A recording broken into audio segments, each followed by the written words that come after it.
Ezequiel, el profeta de las visiones más increíbles. Prepárate para adentrarte en una de las historias más extraordinarias y místicas de toda la Biblia. Un viaje épico a través de las visiones más impactantes que jamás haya recibido un ser humano. Introducción. Épica, el llamado de un visionario. En las riberas del río Quebar, en la tierra de Babilonia, algo extraordinario estaba a punto de suceder. Un joven sacerdote llamado Ezequiel, exiliado de su amada Jerusalén, no sabía que su vida estaba por cambiar para siempre. No sabía que se convertiría en el receptor de las visiones más increíbles, más aterradoras y más gloriosas que jamás hubiera contemplado ojo humano. Imagínate por un momento. Estás en el año 593 a.C. El pueblo de Israel ha sido arrancado de su tierra prometida y llevado cautivo a Babilonia. La desesperanza se respira en el aire. El templo de Salomón ha sido destruido. Parece que Dios ha abandonado a su pueblo. Pero en medio de esta oscuridad, Dios estaba preparando a un hombre extraordinario para recibir revelaciones que cambiarían el curso de la historia. Ezequiel no era un profeta cualquiera. Era un hombre que vería lo que nadie había visto, que experimentaría lo que ningún mortal había experimentado, que sería testigo de la gloria de Dios de una manera tan intensa que las palabras humanas apenas podrían describir lo que contemplaron sus ojos.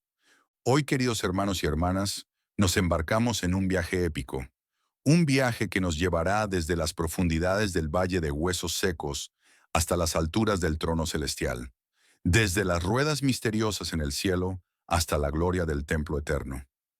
Prepárate para ser transformado por estas visiones que han impactado a la humanidad durante más de 2500 años. Capítulo 1. El contexto histórico. Una nación en crisis. El exilio babilónico, cuando todo parecía perdido. Para entender completamente el impacto de las visiones de Ezequiel, debemos transportarnos a uno de los momentos más oscuros en la historia del pueblo de Israel.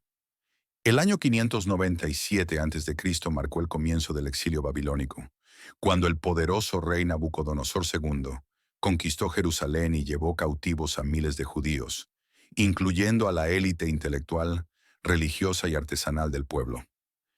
Ezequiel era parte de esta primera deportación. Como sacerdote del Templo de Jerusalén, había dedicado su vida al servicio de Dios. Había crecido respirando el aire sagrado del templo. Había participado en los rituales más santos. Había sido testigo de la presencia divina en el lugar santísimo. Pero ahora todo eso había terminado. El templo estaba en ruinas, el pueblo disperso, y parecía que las promesas de Dios se habían desvanecido como humo. Los exiliados en Babilonia vivían en una crisis de fe sin precedentes. Se preguntaban, ¿dónde está nuestro Dios? ¿Por qué ha permitido que esto suceda? ¿Hemos sido abandonados para siempre? Estas preguntas torturaban las mentes y los corazones de un pueblo que había puesto toda su confianza en las promesas divinas. Pero Dios tenía un plan. En medio de la desesperanza más profunda, estaba preparando una revelación que no solo restauraría la fe del pueblo, sino que abriría ventanas hacia dimensiones celestiales que ningún ojo humano había contemplado antes. Ezequiel, el sacerdote convertido en profeta. Ezequiel ben Buzi era hijo de sacerdote, lo que significaba que desde su nacimiento estaba destinado a servir en el templo de Jerusalén. Había recibido la educación más refinada en las tradiciones religiosas de Israel. Conocía cada detalle de la ley mosaica, cada ritual del templo, cada profecía ancestral. Era un erudito de las escrituras y un devoto adorador de Yahvé. Su nombre, Ezequiel, significa Dios fortalece o Dios es fuerte. Un nombre profético que se cumpliría de manera extraordinaria en su vida. Porque este hombre necesitaría una fortaleza sobrenatural para soportar las visiones que estaba por recibir, para proclamar mensajes que parecían imposibles, y para mantenerse firme cuando todo el mundo parecía desmoronarse a su alrededor. Tenía aproximadamente 30 años cuando comenzó su ministerio profético. En circunstancias normales, esta habría sido la edad en que habría iniciado su servicio completo como sacerdote en el templo. Pero Dios tenía otros planes. Lo estaba preparando para un ministerio que trascendería las paredes del templo terrenal y lo llevaría a las cortes celestiales. La preparación de Ezequiel no fue accidental. Su conocimiento profundo de la tradición religiosa, su experiencia en el templo, su comprensión de la presencia divina, todo esto lo capacitaba únicamente para recibir y comunicar visiones que involucraban tanto la gloria celestial como la restauración del templo terrenal. Capítulo 2. La primera visión. El trono de Dios y las criaturas vivientes. El día que cambió todo. Era el quinto día del cuarto mes del año quinto del cautiverio del rey Joaquín. Ezequiel estaba entre los desterrados junto al río Quebar, probablemente reflexionando sobre la tragedia que había befallen a su pueblo, cuando de repente los cielos se abrieron. No de manera metafórica, sino literal y tangible. Los cielos se abrieron y Ezequiel vio visiones de Dios. Imagínate la escena. Un día aparentemente normal se transformó en el momento más extraordinario de la historia humana. El aire mismo parecía vibrar con poder celestial. Una energía sobrenatural llenó el ambiente. Y entonces, desde el norte, apareció una nube tempestuosa con fuego envolvente y un resplandor a su alrededor. Pero esto era solo el comienzo, porque dentro de esta manifestación celestial, Ezequiel vio algo que desafiaría toda comprensión humana. Cuatro criaturas vivientes que se movían con una rapidez y coordinación que era imposible de describir con palabras terrenales. Las criaturas vivientes, seres más allá de la imaginación. Estas criaturas vivientes eran como ninguna otra cosa que hubiera existido en la tierra. Cada una tenía cuatro caras: cara de hombre, cara de león, cara de toro y cara de águila. Sus piernas eran rectas como columnas, pero sus pies eran como pezuñas de becerro que brillaban como bronce pulido. Cada criatura tenía cuatro alas.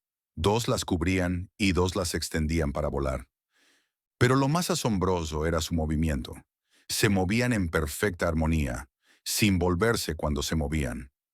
Iban cada una hacia adelante, siguiendo la dirección del espíritu. Su apariencia era como carbones de fuego encendidos, como antorchas que se movían entre las criaturas. El fuego resplandecía y del fuego salían rayos. Estas criaturas corrían y regresaban como relámpagos. Su velocidad era sobrenatural, su coordinación perfecta, su presencia absolutamente majestuosa.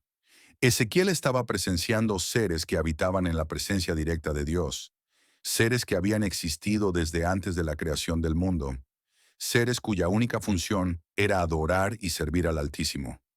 Pero la visión no terminaba ahí. Junto a cada criatura viviente había una rueda sobre la tierra, y estas ruedas contenían un misterio que ha fascinado a teólogos y estudiosos durante milenios. Las ruedas misteriosas. Tecnología celestial. Ezequiel vio ruedas junto a las criaturas vivientes, una rueda para cada criatura. Estas ruedas tenían una apariencia que brillaba como berilo, un color verde azulado que reflejaba pureza y majestuosidad celestial. Pero lo más extraordinario era su estructura. Parecían ruedas dentro de ruedas, una construcción que desafiaba toda lógica terrenal. Las ruedas podían moverse en las cuatro direcciones sin volverse. Sus aros eran altos y temibles, llenos de ojos alrededor de toda su circunferencia. Imagínate, ruedas llenas de ojos que todo lo ven, que todo lo conocen, que representan la omnisciencia divina manifestada en forma visible. Cuando las criaturas vivientes se movían, las ruedas se movían junto a ellas. Cuando se elevaban de la tierra, las ruedas también se elevaban. Había una sincronización perfecta entre estos seres celestiales y estos objetos misteriosos, porque el espíritu de las criaturas vivientes estaba en las ruedas. Muchos estudiosos han especulado sobre la naturaleza de estas ruedas. Algunos las ven como representaciones de la omnipresencia divina, otros como símbolos de la manera en que Dios se mueve a través del universo. Algunos incluso han sugerido que Ezequiel estaba viendo tecnología celestial que trasciende nuestra comprensión actual. Lo que es cierto es que estas ruedas representaban algo que estaba completamente fuera del alcance de la experiencia humana normal. Eran parte de una realidad celestial que solo se revelaba a aquellos que Dios había elegido para recibir visiones extraordinarias. La expansión cristalina y los sonidos del cielo. Sobre las cabezas de las criaturas vivientes había una expansión que parecía cristal terrible, extendida sobre sus cabezas por encima. Esta expansión cristalina era como una cúpula celestial, transparente pero sólida, que separaba las criaturas vivientes del trono que estaba por encima. Debajo de esta expansión, las criaturas extendían sus alas, cada una hacia la otra. Cada criatura tenía dos alas que cubrían su cuerpo, manteniendo la modestia apropiada en la presencia divina. Y cuando se movían, Ezequiel podía escuchar el sonido de sus alas. Este sonido era indescriptible. Era como el sonido de muchas aguas, como la voz del Omnipotente, como el ruido de un ejército. Cuando las criaturas se paraban, bajaban sus alas, y había una voz que venía de arriba de la expansión que estaba sobre sus cabezas. Imagínate el impacto auditivo de esta visión. No solo era algo que se veía, sino algo que se escuchaba con una intensidad que penetraba hasta lo más profundo del alma. Era como si todo el poder del cielo se expresara a través de estos sonidos celestiales. El trono de zafiro y la figura divina. Pero lo más impactante de toda esta visión estaba por venir. Sobre la expansión cristalina había algo que parecía un trono de zafiro, y sobre la figura del trono había una semejanza que parecía de hombre sentado sobre él. Ezequiel estaba viendo una teofanía, una manifestación visible de Dios mismo, pero era tan gloriosa, tan intensa, tan abrumadora, que solo podía describirla en términos de semejanzas y apariencias. No podía decir vi a Dios, sino vi algo que parecía como, desde sus lomos para arriba, vio algo que parecía como bronce refulgente, como apariencia de fuego dentro de ella en derredor, y desde sus lomos para abajo, vio que parecía como fuego, y que tenía resplandor alrededor. Como parece el arco iris que está en las nubes el día que llueve, así era el parecer del resplandor alrededor. Esta era la apariencia de la semejanza de la gloria de Yahvé, y cuando Ezequiel la vio, se postró sobre su rostro. No pudo mantenerse en pie ante tal magnificencia. La gloria divina era tan intensa que su cuerpo físico no podía soportarla. Pero entonces escuchó una voz que le hablaba. Dios mismo le dirigía la palabra, no como un eco distante, sino como una comunicación directa y personal. Este fue el momento en que Ezequiel pasó de ser un sacerdote exiliado a convertirse en uno de los profetas más poderosos de la historia. Capítulo 3. El llamado profético come el rollo. La comisión divina. Después de que Ezequiel cayó postrado ante la gloria divina, Dios le habló con una voz que resonaba con autoridad absoluta. Hijo de hombre, ponte sobre tus pies y hablaré contigo. Pero Ezequiel no tenía fuerzas para levantarse por sí mismo. La gloria que había presenciado lo había dejado completamente agotado. Entonces algo extraordinario sucedió. El Espíritu entró en él y lo puso sobre sus pies. No fue su propia fuerza la que lo levantó, sino el poder sobrenatural de Dios mismo. Este sería el patrón del ministerio de Ezequiel, completamente dependiente del poder divino para cada aspecto de su llamado. Dios le explicó su misión. Yo te envío a los hijos de Israel, agentes rebeldes que se rebelaron contra mí. Ellos y sus padres se han rebelado contra mí hasta este mismo día. Yo, pues, te envío a hijos de duro rostro y de empedernido corazón. Y les dirás, así ha dicho Yahvé el Señor. Esta no sería una misión fácil. Ezequiel no sería enviado a personas receptivas y humildes, sino a un pueblo rebelde, obstinado, que había resistido a Dios durante generaciones. Pero Dios le prometió que, escucharan o no, sabrían que había un profeta entre ellos, la visión del rollo. Entonces Dios le mostró a Ezequiel una visión que se convertiría en una de las más simbólicas de toda la Biblia. Vio una mano extendida hacia él, y en la mano había un rollo de libro. El rollo fue extendido delante de él, y estaba escrito por delante y por detrás, lleno de lamentaciones, gemidos y ayes. Este rollo representaba la palabra de Dios que Ezequiel debía proclamar, pero no era un mensaje de esperanza y bendición, sino de juicio y lamentación. Era la palabra que Dios había reservado para una generación rebelde que había rechazado su amor y su misericordia. Pero entonces vino la parte más extraordinaria de esta visión. Dios le dijo a Ezequiel: Hijo de hombre, come lo que hayas, come este rollo, y ve y habla a la casa de Israel. ¿Puedes imaginar qué sintió Ezequiel en ese momento? Se le estaba pidiendo que literalmente consumiera la palabra de Dios, que la hiciera parte de su ser más íntimo, que la digiriera hasta que se convirtiera en parte de su propia esencia. El sabor de la palabra divina. Ezequiel obedeció. Abrió su boca y Dios le dio a comer el rollo. Y he aquí que en su boca fue dulce como la miel. A pesar de que el contenido del rollo era de juicio y lamentación, el acto de recibir la palabra de Dios fue dulce para su alma. Esta paradoja revela algo profundo sobre la naturaleza de la palabra divina. Incluso cuando contiene mensajes difíciles, incluso cuando habla de juicio y corrección, la palabra de Dios es dulce para aquellos que la reciben con corazón obediente. Es alimento para el alma, sustento para el espíritu, vida para los huesos.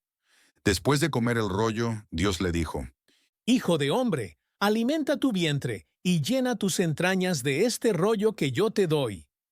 Ezequiel debía saturarse completamente con la palabra divina. No podía proclamar lo que no había experimentado personalmente. No podía dar lo que no había recibido primero. Esta experiencia transformó a Ezequiel de manera fundamental. Ya no era simplemente un hombre que había recibido una visión, sino un hombre que había consumido la palabra de Dios, que la había hecho parte de su ser más profundo. Ahora podía hablar no solo de lo que había visto, sino de lo que había experimentado internamente, la dureza del llamado. Pero Dios no terminó ahí. Le explicó a Ezequiel la verdadera naturaleza de su ministerio. No eres enviado a pueblo de habla profunda ni de lengua difícil, sino a la casa de Israel. No a muchos pueblos de habla profunda ni de lengua difícil, cuyas palabras no entiendas. Y si a ellos te enviara, ellos te escucharían. Mas la casa de Israel no te querrá oír, porque no me quiere oír a mí. Esta era una revelación devastadora. Ezequiel sería más efectivo predicando a extranjeros que no entendían su idioma que predicando a su propio pueblo que entendía cada palabra, pero había endurecido su corazón contra Dios. Pero Dios prometió fortalecerlo para esta tarea imposible. He aquí que he hecho tu rostro fuerte contra los rostros de ellos, y tu frente fuerte contra sus frentes. Como diamante, más fuerte que pedernal, he hecho tu frente. No los temas, ni tengas miedo delante de ellos, aunque son casa rebelde. Ezequiel recibió una fortaleza sobrenatural, una determinación que no podía ser quebrantada por la oposición humana. Su frente se volvió como diamante, más dura que la roca, capaz de resistir cualquier presión o amenaza. El regreso a la realidad. Después de estas visiones extraordinarias, el Espíritu levantó a Ezequiel y lo llevó de regreso a los cautivos que estaban junto al río Quebar. Pero no regresó igual como había partido. Llevaba consigo la palabra de Dios, las visiones celestiales y una comisión divina que cambiaría el curso de la historia. Durante 7 días se quedó allí atónito entre ellos. 7 días de silencio, de procesamiento, de asimilación de todo lo que había experimentado. No podía hablar inmediatamente. Necesitaba tiempo para que las realidades celestiales se establecieran en su conciencia terrenal. Pero después de esos 7 días, Dios le habló nuevamente. Hijo de hombre, yo te he puesto por atalaya a la casa de Israel. Oirás, pues, tú la palabra de mi boca, y los amonestarás de mi parte.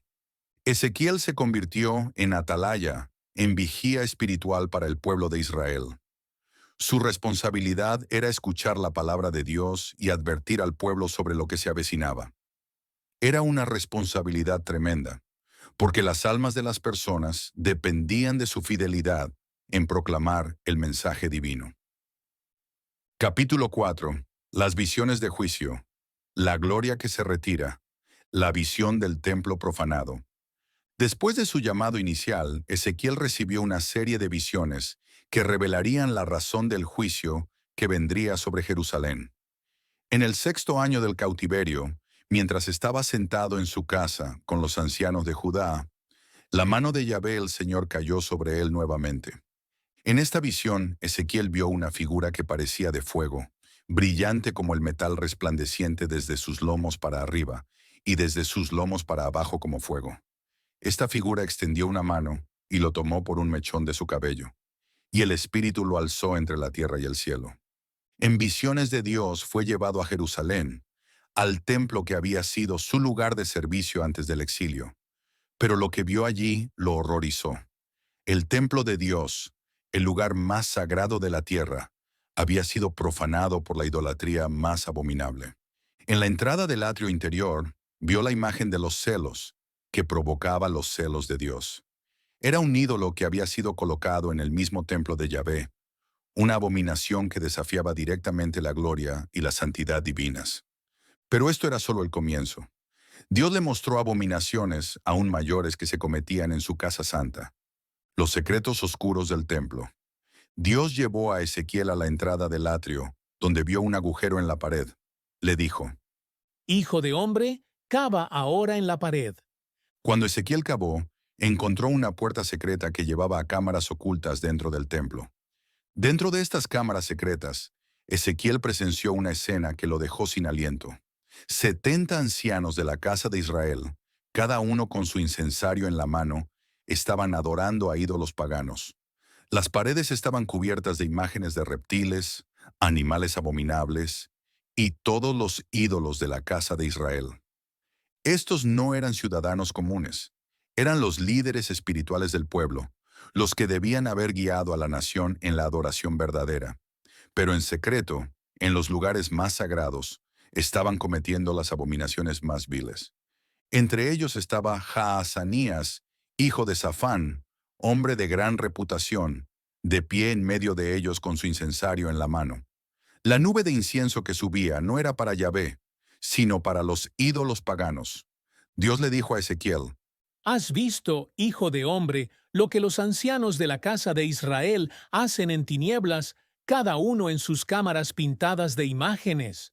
Porque dicen, no nos ve Yahvé. Yahvé ha abandonado la tierra. las mujeres que lloraban por Tamuz. Pero las abominaciones no terminaban ahí. Dios llevó a Ezequiel a la entrada de la puerta de la casa de Yahvé, que está al norte, donde vio mujeres que estaban allí sentadas, llorando por Tamuz. Tamuz era una deidad babilónica, un dios de la fertilidad cuya muerte se lamentaba anualmente en rituales paganos. Estas mujeres habían llevado este culto pagano al mismo templo de Dios, llorando por un dios falso en el lugar donde debían haber estado adorando al Dios verdadero. La ironía era devastadora. Mientras el pueblo lloraba por un Dios falso que no podía salvarlo, el Dios verdadero, que tenía todo el poder para restaurar y bendecir, estaba siendo ignorado y despreciado. Dios le dijo a Ezequiel, ¿Has visto, hijo de hombre? Vuélvete aún, verás abominaciones mayores que estas. la abominación suprema. Entonces Dios llevó a Ezequiel al atrio interior de la casa de Yahvé, donde vio aproximadamente 25 hombres entre la entrada del templo de Yahvé y el altar. Estos hombres estaban con sus espaldas vueltas hacia el templo de Yahvé y sus rostros hacia el oriente, adorando al sol hacia el oriente. Esta era la abominación suprema. En el lugar más sagrado del templo, donde solo los sacerdotes consagrados debían entrar, estos hombres habían dado la espalda a Dios literal y figurativamente. Estaban adorando al sol, una práctica pagana que era completamente contraria a todo lo que representaba el templo de Yahvé. Dios le dijo a Ezequiel, ¿Has visto, hijo de hombre? ¿Es cosa liviana para la casa de Judá hacer las abominaciones que hacen aquí? Después que han llenado de maldad la tierra, se volvieron a mí para irritarme. He aquí que aplican el ramo a sus narices. el ramo a las narices era una referencia a un ritual pagano que añadía insulto a la injuria.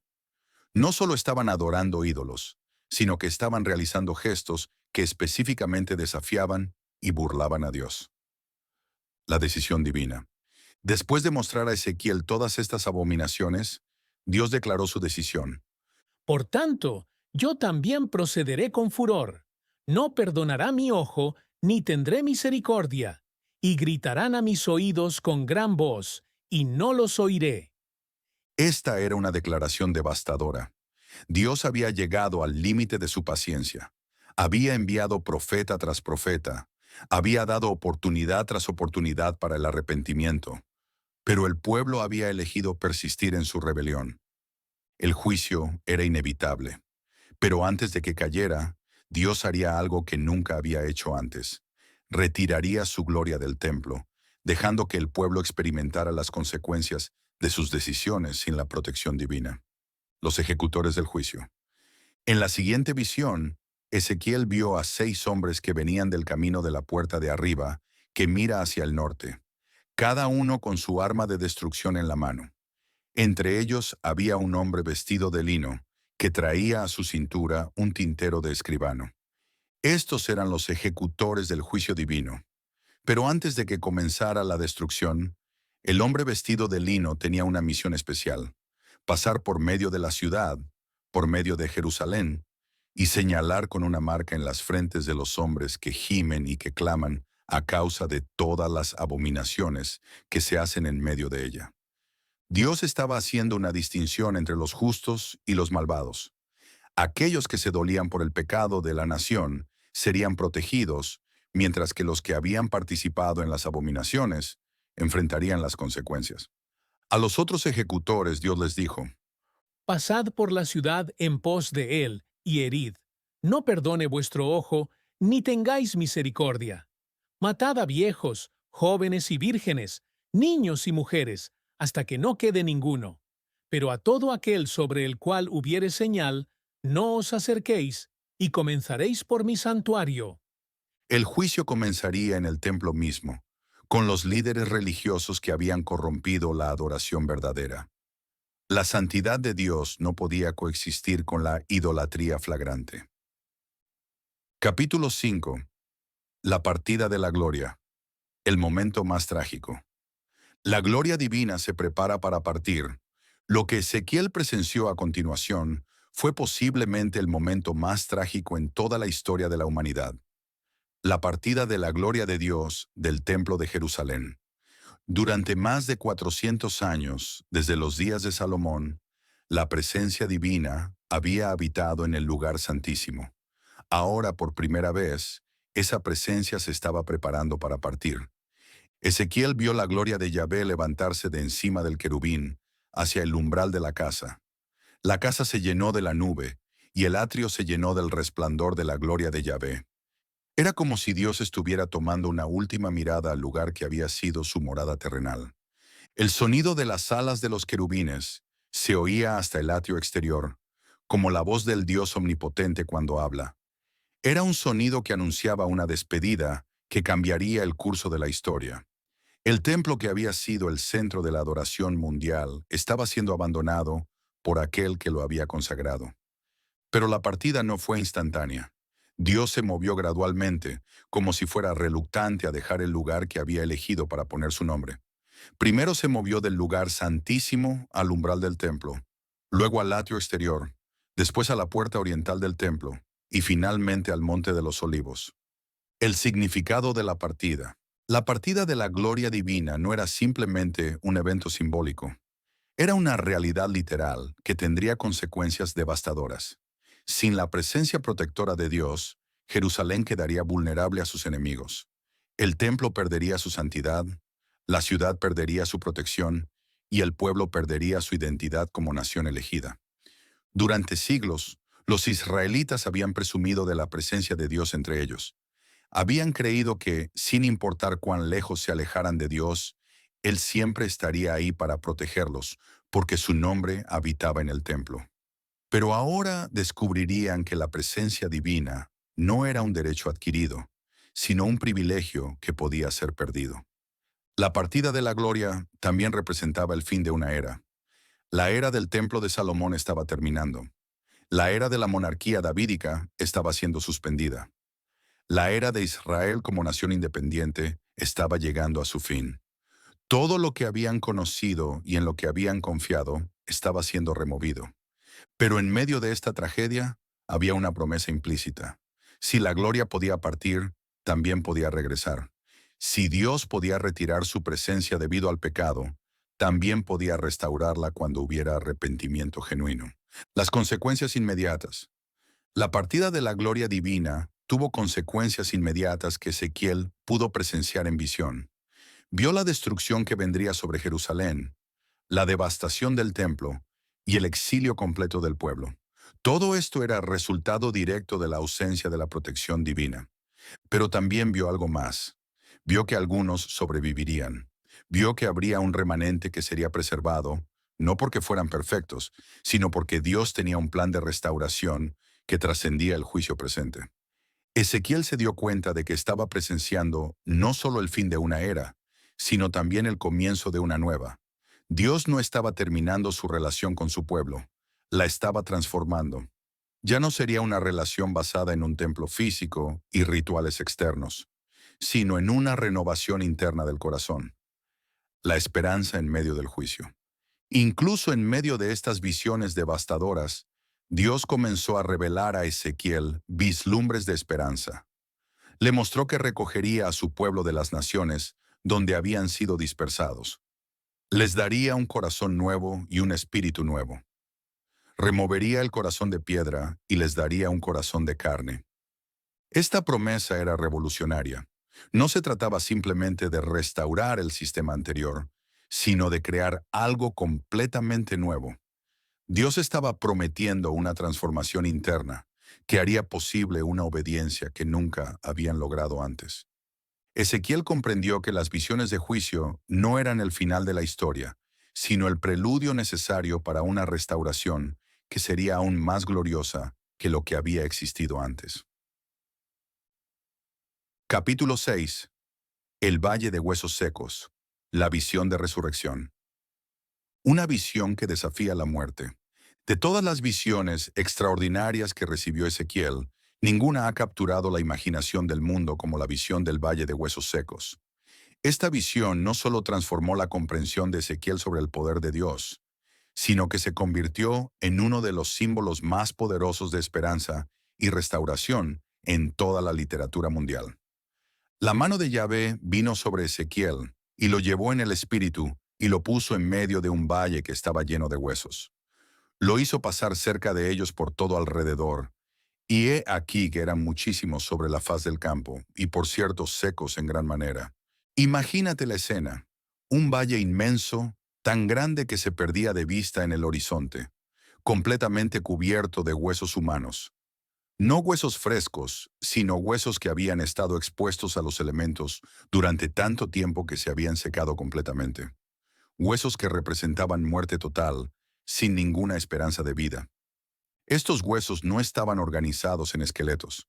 Estaban esparcidos caóticamente, como si hubieran sido el resultado de una masacre masiva seguida por décadas de abandono.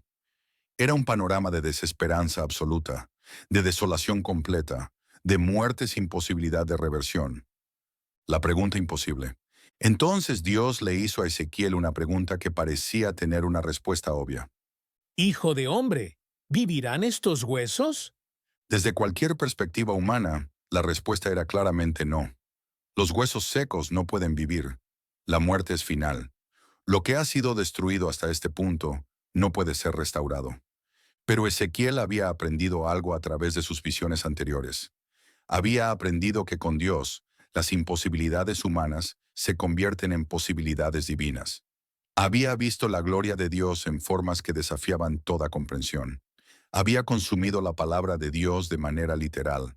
Había presenciado realidades celestiales que trascendían las leyes naturales. Por eso su respuesta fue sabia y llena de fe. Señor Yahvé, tú lo sabes. Ezequiel se negó a limitar el poder de Dios por lo que parecía posible desde la perspectiva humana. Reconoció que había realidades que solo Dios conocía, posibilidades que solo Dios podía realizar. Esta respuesta reveló la madurez espiritual que Ezequiel había desarrollado a través de sus experiencias proféticas. Ya no miraba las situaciones solo desde la perspectiva terrenal, sino desde la perspectiva celestial. Ya no se limitaba por lo que parecía posible, sino que se abría a lo que Dios declaraba posible. La profecía a los huesos. Entonces Dios le dio a Ezequiel una comisión que parecía absurda. Profetiza sobre estos huesos y diles, huesos secos, oíd palabra de Yahvé. Así ha dicho Yahvé el Señor a estos huesos: He aquí, yo hago entrar espíritu en vosotros, y viviréis. ¿Puedes imaginar lo que sintió Ezequiel en ese momento? Se le estaba pidiendo que hablara a huesos muertos como si pudieran escuchar. Se le estaba pidiendo que profetizara vida a lo que estaba obviamente muerto. Se le estaba pidiendo que actuara como si el poder de la palabra de Dios pudiera superar las leyes más fundamentales de la naturaleza. Pero Ezequiel había aprendido a obedecer sin cuestionar. Había aprendido que la palabra de Dios tiene poder creativo que trasciende la comprensión humana. Había experimentado personalmente cómo la palabra divina puede transformar realidades que parecen inmutables. Así que comenzó a profetizar como se le había ordenado. Declaró que Dios pondría tendones sobre los huesos, haría subir carne sobre ellos, los cubriría con piel y pondría espíritu en ellos para que vivieran. Profetizó restauración completa, no solo de vida, sino de vida abundante. El milagro comienza. Mientras Ezequiel profetizaba, algo extraordinario comenzó a suceder. Hubo un ruido, y he aquí un temblor, y los huesos se juntaron cada hueso con su hueso. El valle que había estado lleno de huesos dispersos caóticamente, de repente se llenó de actividad sobrenatural. Imagínate el espectáculo. Miles, probablemente millones de huesos comenzaron a moverse. Cada hueso buscó su lugar correcto. Cada pieza encontró su pareja. Los huesos del pie se unieron a los huesos de la pierna. Los huesos de la mano se conectaron con los huesos del brazo. Los huesos de la costilla se alinearon con la columna vertebral. Era como ver una película en reversa, pero a una escala masiva y con una precisión que desafiaba toda explicación. En cuestión de momentos, el valle que había estado lleno de huesos dispersos se transformó en un campo de esqueletos perfectamente formados. Pero esto era solo el comienzo. Ezequiel miró, y he aquí tendones sobre ellos, y la carne subió, y la piel cubrió por encima de ellos. Los esqueletos se convirtieron en cuerpos completos, perfectamente formados, con toda la apariencia de seres humanos normales. Sin embargo, había un problema. Aunque tenían la apariencia de personas vivas, no había espíritu en ellos. Eran cuerpos perfectos pero sin vida. Tenían la forma de la vida, pero no la esencia de la vida. La profecía al espíritu. Entonces Dios le dio a Ezequiel una segunda comisión. Profetiza al espíritu. Profetiza, hijo de hombre, y di al espíritu: Así ha dicho Yahvé el Señor: Espíritu, ven de los cuatro vientos y sopla sobre estos muertos, y vivirán. Esta era una profecía diferente. Ya no se dirigía a la materia muerta, sino al espíritu viviente. Era una invocación al aliento de vida que solo Dios puede dar. Era un llamado a la esencia misma de lo que hace que un ser humano sea un ser humano. Ezequiel obedeció y profetizó como se le había ordenado. Y entró espíritu en ellos, y vivieron, y estuvieron sobre sus pies como un ejército grande en extremo. El valle que había estado lleno de muerte se convirtió en un campo de vida abundante. Pero no era solo vida. Era vida organizada, vida con propósito, vida que formaba un ejército grande en extremo.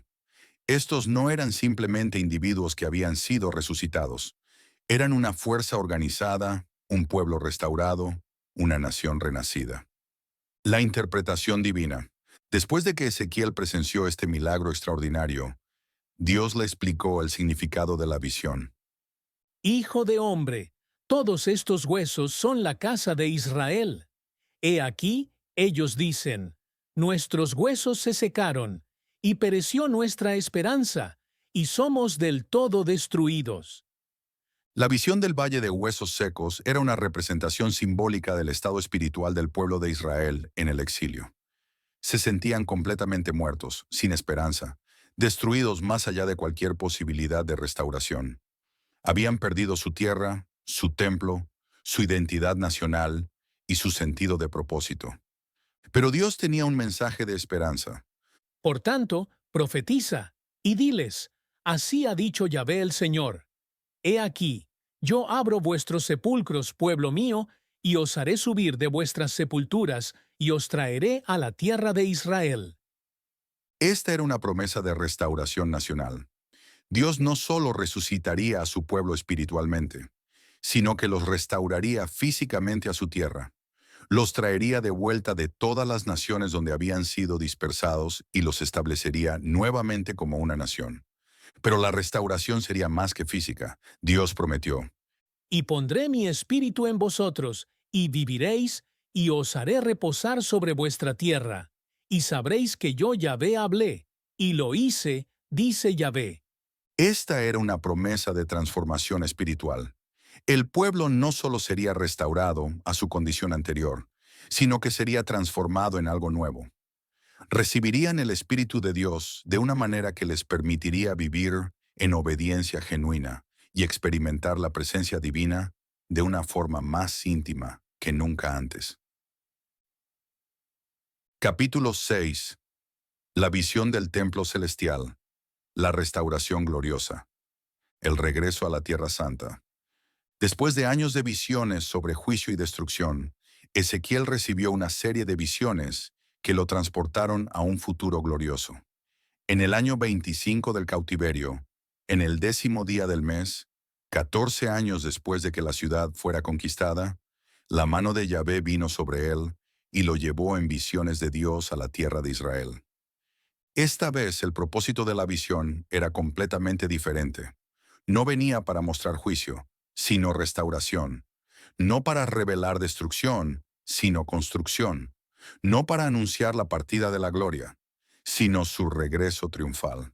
Dios puso a Ezequiel sobre un monte muy alto, y sobre él había como edificios de una ciudad hacia el sur. Cuando llegó allí, vio un hombre cuya apariencia era como apariencia de bronce, y tenía un cordel de lino en su mano y una caña de medir. El hombre estaba en pie a la puerta. Este hombre de bronce era claramente un ser celestial, posiblemente un ángel o una manifestación de Cristo preencarnado. Su tarea era mostrar a Ezequiel el templo futuro en todos sus detalles, medir cada dimensión, explicar cada función y revelar la gloria que regresaría para habitarlo. Las medidas del templo perfecto. El hombre de bronce le dijo a Ezequiel: Hijo de hombre, mira con tus ojos, y oye con tus oídos, y pon tu corazón a todas las cosas que te muestro, porque para que yo te las mostrase, has sido traído aquí. Cuenta todo lo que ves a la casa de Israel. Lo que siguió fue una descripción detallada del templo más perfecto que jamás hubiera sido concebido.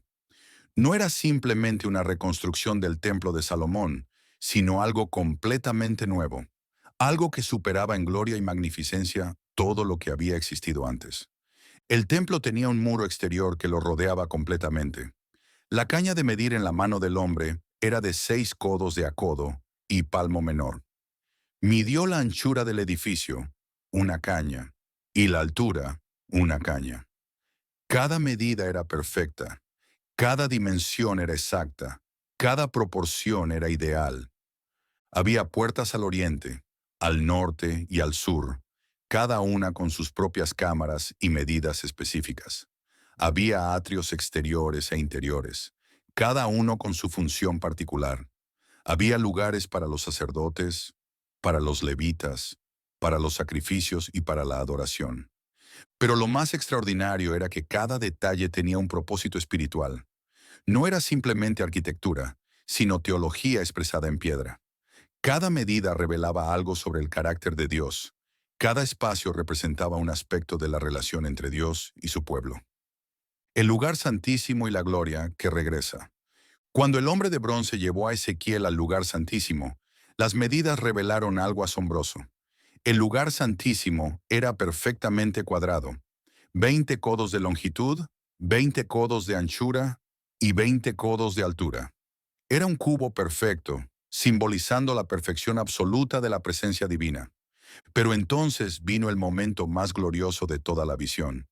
Ezequiel vio la gloria de Yahvé que llenaba la casa.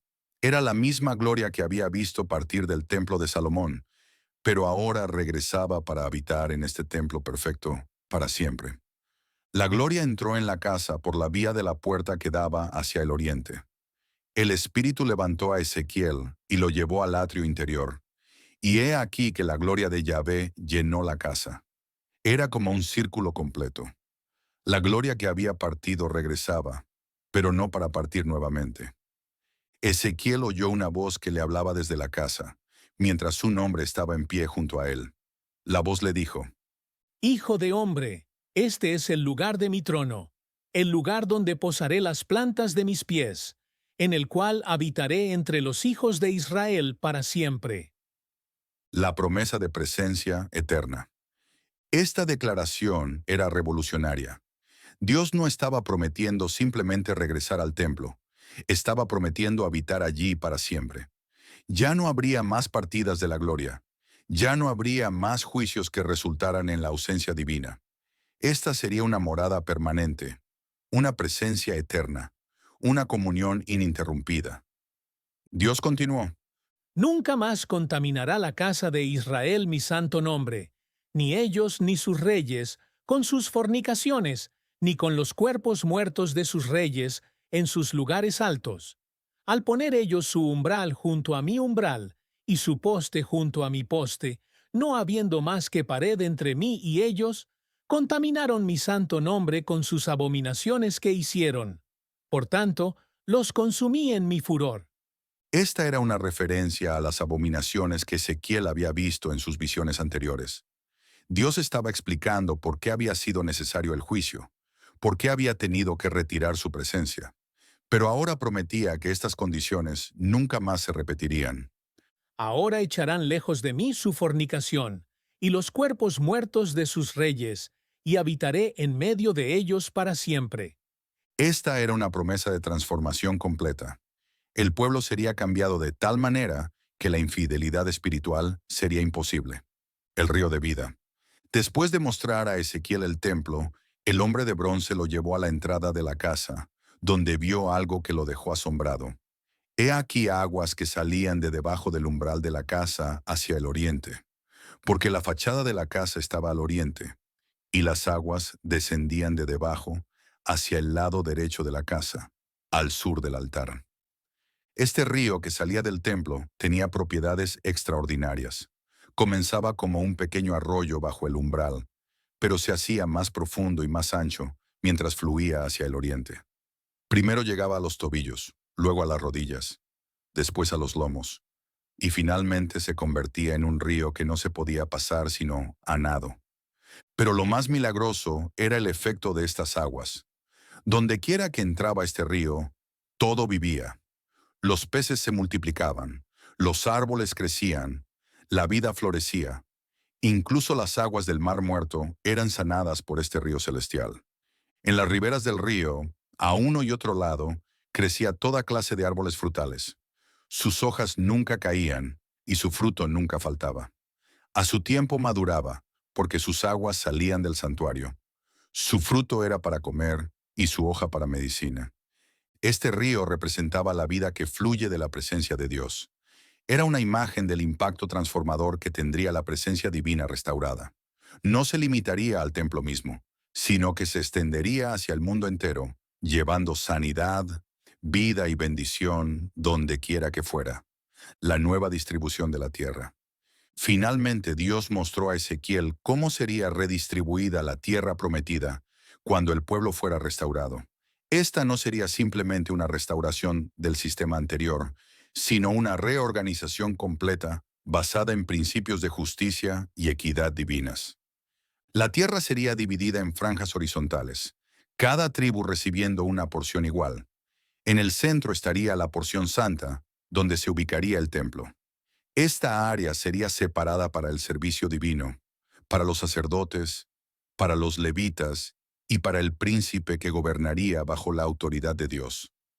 La ciudad que estaría en el centro de esta porción santa tendría un nombre nuevo: Yahvé Sama. Yahvé está allí. Este nombre resumía toda la esperanza y la promesa de la restauración futura. Dios no solo regresaría a su pueblo, sino que estaría permanentemente presente con ellos. Esta visión del templo celestial no era simplemente una descripción arquitectónica, sino una revelación de la intención última de Dios para su pueblo.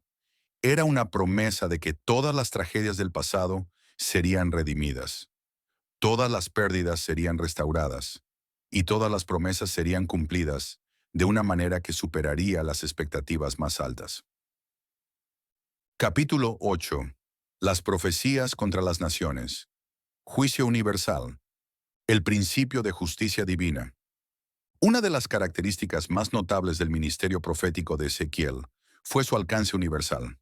No se limitó a profetizar sobre Israel y Judá, sino que recibió revelaciones sobre el destino de múltiples naciones que rodeaban a Israel. Estas profecías revelan un principio fundamental. Dios no es solo el Dios de Israel, sino el Dios de todas las naciones, y su justicia se extiende a toda la humanidad. Las profecías contra las naciones que Ezequiel recibió no eran expresiones de favoritismo nacional, sino manifestaciones de justicia divina. Cada nación sería juzgada según sus acciones, según su trato hacia el pueblo de Dios y según su respuesta a la revelación divina que habían recibido. Estas profecías también servían para consolar al pueblo de Israel en el exilio. Aunque estaban sufriendo las consecuencias de su desobediencia, podían tener la confianza de que Dios no había abandonado su plan para ellos. Los enemigos que los habían oprimido también enfrentarían el juicio divino. La profecía contra Amón, el castigo por la alegría maliciosa. La primera profecía contra las naciones se dirigió a los amonitas, descendientes de Lot que vivían al este del río Jordán. Su pecado específico era haberse regocijado por la destrucción del templo de Jerusalén y la caída de la casa de Judá. Dios le dijo a Ezequiel: Pon tu rostro hacia los hijos de Amón, y profetiza contra ellos. Y dirás a los hijos de Amón: Oíd palabra de Yahvé el Señor. Así ha dicho Yahvé el Señor: Por cuanto dijiste, Ea, contra mi santuario que fue profanado, y contra la tierra de Israel que fue asolada, y contra la casa de Judá, que fue llevada en cautiverio. El juicio contra Amón sería que los hijos del oriente vendrían como conquistadores, establecerían en su tierra sus campamentos, comerían sus frutos y beberían su leche. Rabá, su ciudad principal, se convertiría en pastizal de camellos, y la tierra de los amonitas en majada de ovejas. Pero el aspecto más devastador del juicio era que serían borrados de la memoria de las naciones. Dios declaró: Porque extendiste tu mano contra mi pueblo. He aquí yo extenderé mi mano contra ti, y te entregaré por despojo a las naciones. Y te cortaré de entre los pueblos, y te destruiré de entre las tierras. Te destruiré, y sabrás que yo soy Yahvé. Esta profecía se cumplió completamente. Los amonitas desaparecieron de la historia, y hoy no existe ninguna nación que se identifique como descendiente de Amón. Su regocijo malicioso por la caída de Jerusalén resultó en su propia extinción nacional. La profecía contra Moab. La humillación del orgullo. Los moabitas, también descendientes de Lot, recibieron una profecía similar, pero por una razón ligeramente diferente. Su pecado principal era el orgullo y la arrogancia, especialmente su afirmación de que Judá era como todas las demás naciones, negando así la elección especial de Israel por parte de Dios.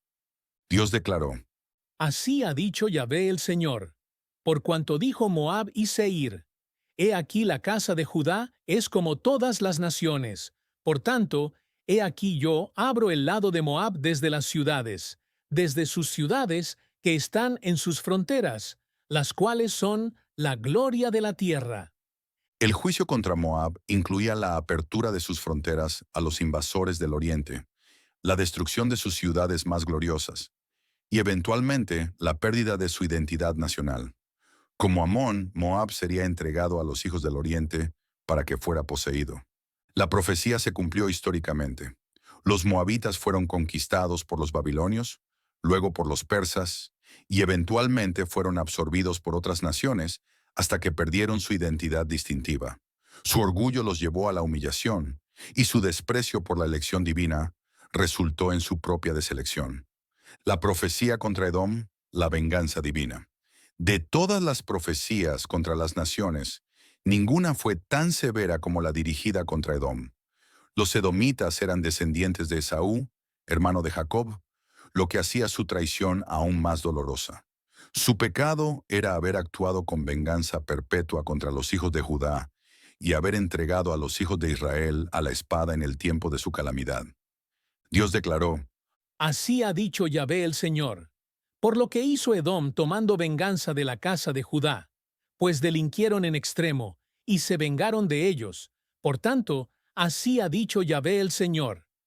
Yo también extenderé mi mano sobre Edom, y cortaré de ella hombres y bestias, y la asolaré. El juicio contra Edom sería total. Desde Temán hasta Dedán caerían a espada. Pero lo más significativo era que Dios ejecutaría su venganza contra Edom por mano de su pueblo Israel. Esta profecía tenía implicaciones escatológicas, sugiriendo que habría un tiempo futuro cuando Israel sería restaurado y ejecutaría el juicio divino sobre sus enemigos. La historia confirma el cumplimiento de esta profecía. Los edomitas fueron gradualmente desplazados de su territorio original. Fueron conquistados por los macabeos y eventualmente desaparecieron como nación. Su venganza perpetua contra Israel resultó en su propia aniquilación. La profecía contra Filistea, el fin de una enemistad ancestral. Los filisteos habían sido enemigos de Israel desde los días de los jueces. Su pecado específico era haber actuado con venganza y haber despreciado con toda el alma, destruyendo por enemistad perpetua. Representaban una hostilidad que se había transmitido de generación en generación. Dios declaró: Así ha dicho Yahvé el Señor, por cuanto los filisteos hicieron por venganza, y se vengaron con desprecio de alma, destruyendo por enemistad perpetua. Por tanto, así ha dicho Yahvé el Señor. He aquí yo extiendo mi mano sobre los filisteos, y cortaré a los cereteos, y destruiré el resto de la costa del mar. El juicio contra Filistea incluía la destrucción de sus ciudades costeras, la exterminación de sus grupos étnicos distintivos, como los cereteos, y el fin de su identidad como nación. Su venganza perpetua sería confrontada con el juicio divino definitivo. Esta profecía también se cumplió históricamente. Los filisteos fueron conquistados por los babilonios, luego por los persas, y eventualmente fueron helenizados bajo el dominio griego.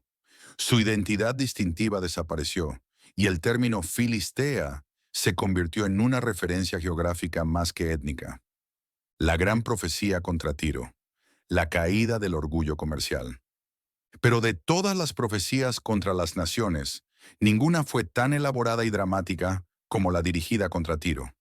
Esta ciudad fenicia era el centro del comercio mediterráneo, una potencia económica que se había enriquecido a través del comercio marítimo y que había desarrollado un orgullo que la llevó a desafiar a Dios mismo. El pecado de Tiro era complejo. No solo se habían regocijado por la caída de Jerusalén, porque les abriría oportunidades comerciales, sino que su príncipe había desarrollado tal orgullo que se había comparado con Dios mismo. Había dicho: Yo soy un Dios. En el trono de Dios estoy sentado en medio de los mares. Dios respondió a esta blasfemia con una profecía que abarcaba múltiples capítulos. Primero, profetizó la destrucción militar de Tiro por Nabucodonosor de Babilonia. Luego, profetizó una destrucción aún más completa que involucraría a muchas naciones que vendrían contra ella como las ondas del mar. La profecía incluía detalles específicos.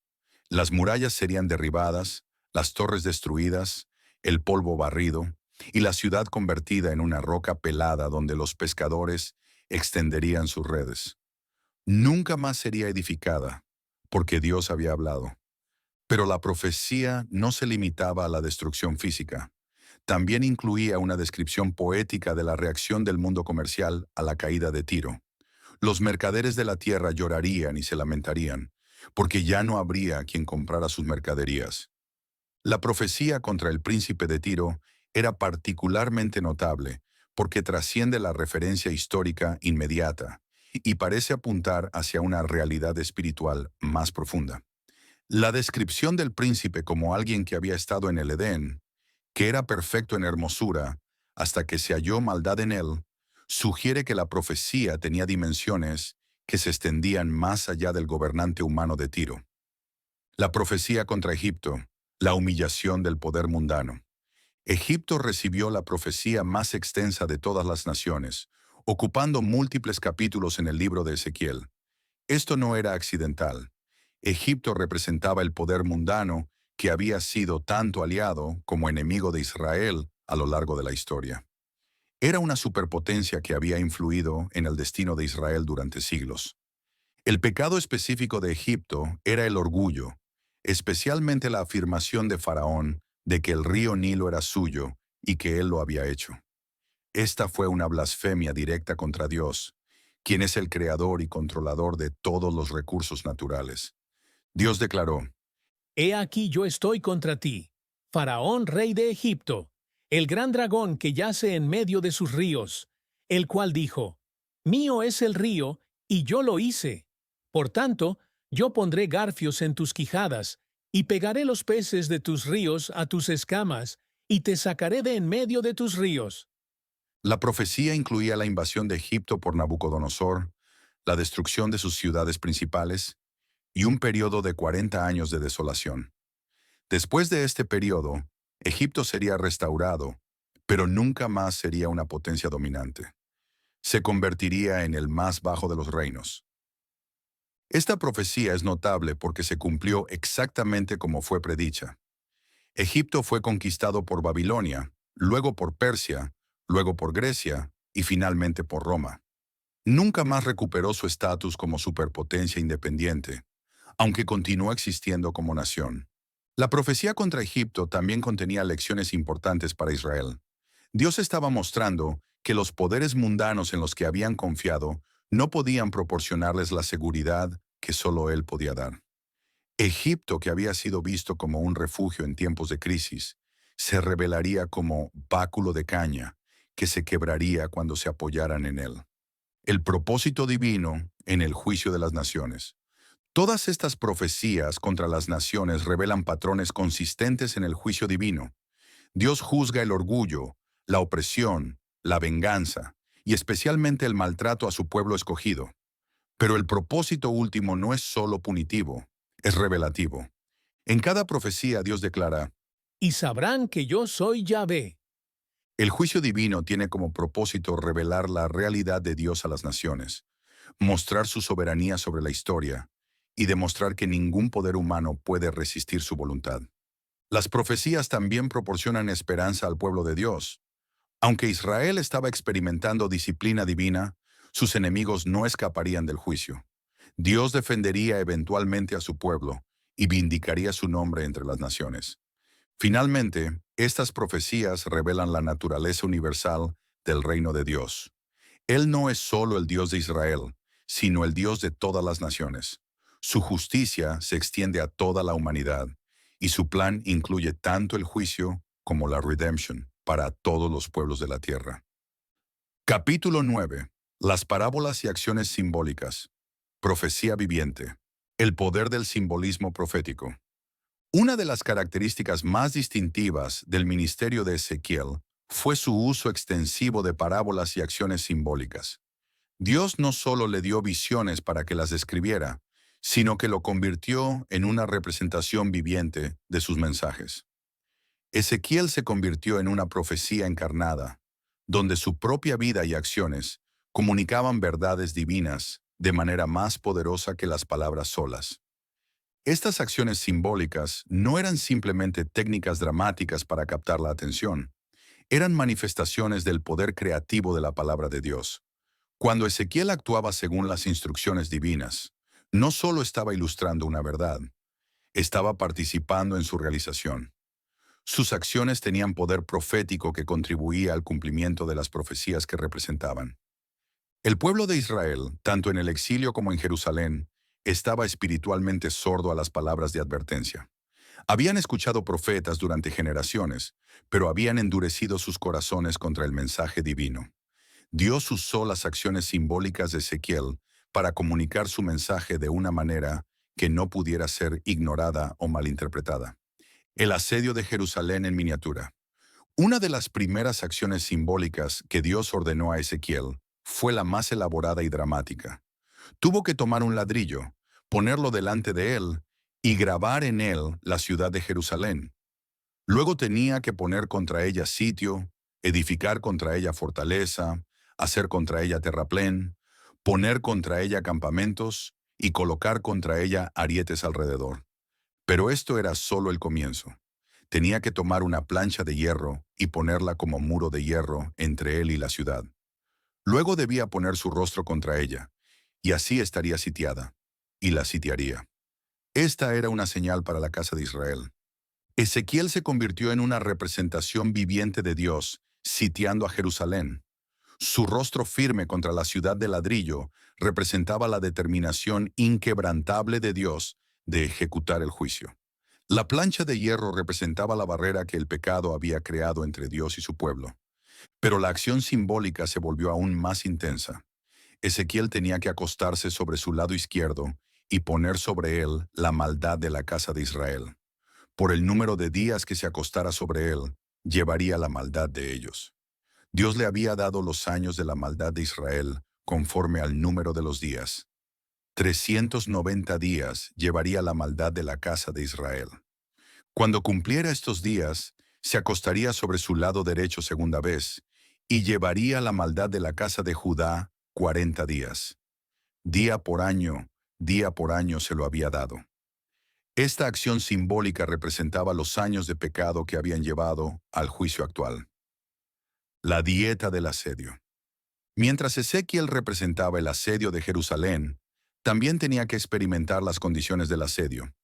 Dios le ordenó que tomara trigo, cebada, habas, lentejas, mijo y avena, y que hiciera pan con ellos. Este pan sería su alimento durante los días que se acostara sobre su lado. Pero las raciones serían severas. Comería 20 siclos de peso cada día y bebería la sexta parte de un hin de agua. Esta era una dieta de hambruna, representando las condiciones que experimentaría Jerusalén durante el asedio. Inicialmente Dios le ordenó que cociera el pan con estiércol humano, pero cuando Ezequiel protestó que nunca había contaminado su alma con alimento inmundo, Dios le permitió usar estiércol de vaca en lugar de estiércol humano. Esta concesión mostraba la misericordia de Dios incluso en medio del juicio, pero también subrayaba la degradación que vendría sobre Jerusalén. A través de esta acción simbólica, Ezequiel experimentó personalmente las condiciones del asedio que vendría sobre Jerusalén. Su sufrimiento físico se convirtió en una intercesión viviente por el pueblo, y su obediencia a instrucciones tan difíciles demostró la seriedad del mensaje divino. La navaja y la división del cabello. Después de completar los días del asedio simbólico, Ezequiel recibió otra instrucción que era igualmente dramática. Tenía que tomar una navaja de barbero, pasarla sobre su cabeza y su barba, y luego dividir el cabello en 3 partes usando balanzas de pesar. Una tercera parte la quemaría con fuego en medio de la ciudad cuando se cumplieran los días del asedio. Otra tercera parte la golpearía con la espada alrededor de la ciudad, y la tercera parte la esparciría al viento, y él desenvainaría espada en pos de ella. Esta acción simbólica representaba el destino del pueblo de Jerusalén. Una tercera parte moriría por pestilencia y hambre en medio de la ciudad. Una tercera parte caería a espada alrededor de la ciudad. Y una tercera parte sería esparcida a todos los vientos, perseguida por la espada incluso en el exilio. Pero había una excepción. Ezequiel debía tomar unos pocos cabellos y atarlos en las faldas de su ropa. Estos representaban el remanente que sería preservado.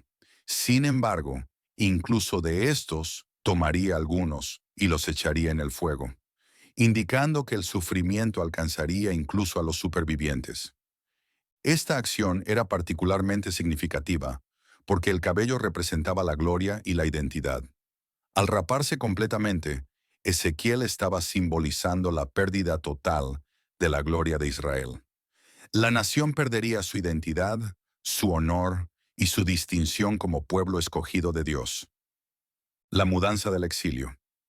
Otra acción simbólica poderosa involucró que Ezequiel preparara equipaje de desterrado y se mudara de su lugar a otro lugar a la vista del pueblo.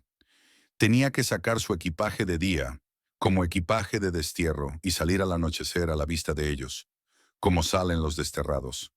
Pero la acción se volvió aún más dramática. Tenía que cavar un hoyo en la pared con sus propias manos y sacar por él su equipaje.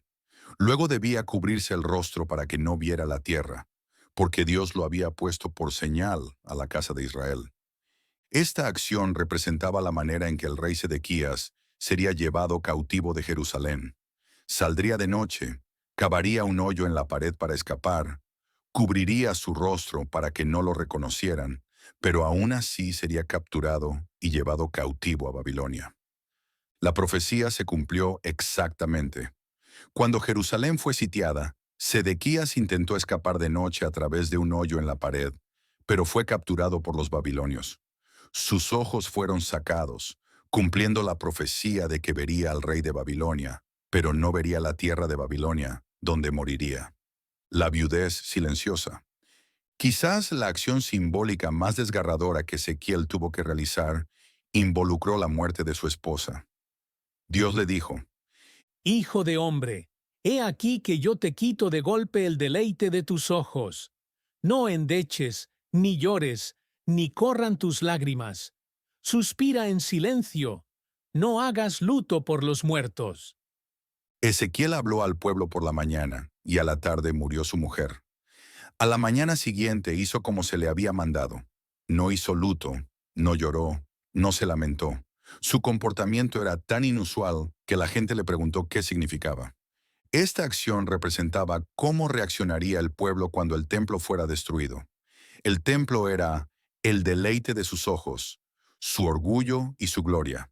Pero cuando fuera destruido, estarían tan conmocionados que no podrían ni siquiera hacer luto apropiado. Su dolor sería tan profundo que trascendería la expresión normal de duelo. La profecía se cumplió cuando llegaron las noticias de la destrucción de Jerusalén. Los exiliados quedaron tan devastados que no pudieron procesar completamente la magnitud de la pérdida. Su silencio era más elocuente que cualquier lamentación. La parábola de las dos águilas. Además de las acciones simbólicas, Ezequiel también comunicó mensajes divinos a través de parábolas elaboradas. Una de las más significativas fue la parábola de las dos águilas y la vid. Una gran águila de grandes alas y de largos miembros, llena de plumas de diversos colores, vino al Líbano y tomó el cogollo del cedro. Arrancó el principal de sus renuevos, lo llevó a tierra de mercaderes y lo puso en una ciudad de comerciantes. Luego tomó de la simiente de la tierra, la puso en campo bueno para sembrar, la plantó junto a aguas abundantes y la puso como un sauce. Brotó y se hizo una vid extendida de poca altura para que sus ramas se volvieran hacia la águila y sus raíces estuvieran debajo de ella. Pero había otra águila grande, de grandes alas y de muchas plumas, y la vid volvió hacia ella sus raíces y extendió hacia ella sus ramas, para que la regara desde los surcos de su plantío. La interpretación de esta parábola era clara. La primera águila representaba a Nabucodonosor, que había llevado cautivo al rey Joaquín y había establecido a Sedequías como rey vasallo. La segunda águila representaba a Egipto, hacia quien Sedequías había vuelto sus ojos buscando ayuda para rebelarse contra Babilonia. Pero Dios preguntó: ¿Será prosperada? ¿No arrancará sus raíces y destruirá su fruto y se secará? La respuesta era clara. La rebelión de Sedequías resultaría en la destrucción completa de Judá. La parábola de la olla herrumbrosa. En el día exacto en que Nabucodonosor comenzó el asedio de Jerusalén, Dios le dio a Ezequiel una parábola que describía lo que estaba sucediendo. Tenía que decir: Pon una olla, ponla, y echa también en ella agua. Junta sus piezas de carne en ella, toda buena pieza, pierna y espalda. Llénala de huesos escogidos. Luego tenía que encender fuego debajo de ella, hacer hervir sus huesos y cocer también sus piezas de carne dentro de ella. Pero la olla estaba herrumbrosa, y su herrumbre no salía de ella ni aun con fuego. La olla representaba a Jerusalén, y la carne representaba a sus habitantes. El fuego debajo de la olla representaba el asedio y la destrucción que Dios estaba trayendo sobre la ciudad. La herrumbre representaba la corrupción del pecado que no podía ser limpiada por medios ordinarios. Finalmente Dios ordenó que la olla vacía fuera puesta sobre brasas para que se calentara y se fundiera su bronce, y se consumiera su inmundicia dentro de ella, y se consumiera su herrumbre. Esta era una imagen de la destrucción total que vendría sobre Jerusalén. El impacto de las acciones simbólicas.